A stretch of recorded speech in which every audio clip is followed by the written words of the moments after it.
Seven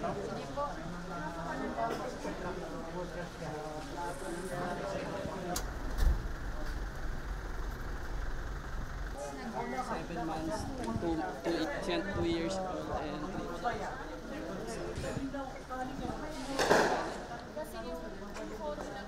like to say to the Maranao people that I am very, very, very sorry na nangyari ito sa atin.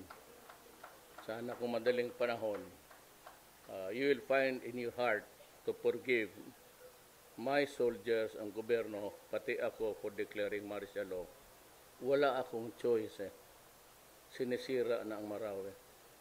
I have to drive them out. But I am very sorry.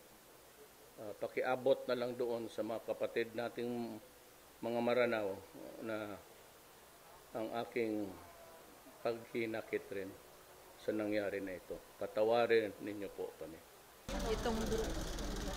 ang nag-guide talaga, sabi niya, sir, salamat po. Yung mga bata, yung inisip ko, yung mga bata, yung sa akin lang, wala akong problema, yung mga bata lang yung problema ko. Kasi kawawa po sila. Minsan umiyak po sila. Di ko ma-blind mind ko sa pag-iisip sa kung paano po sila makalabas.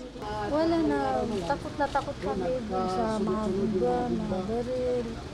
Yung bomba, pag nahulog sa tabi ng silingan namin, yung pader na simento, parang may vibration. Yung parang matatanggal na, madismantle yung bahay.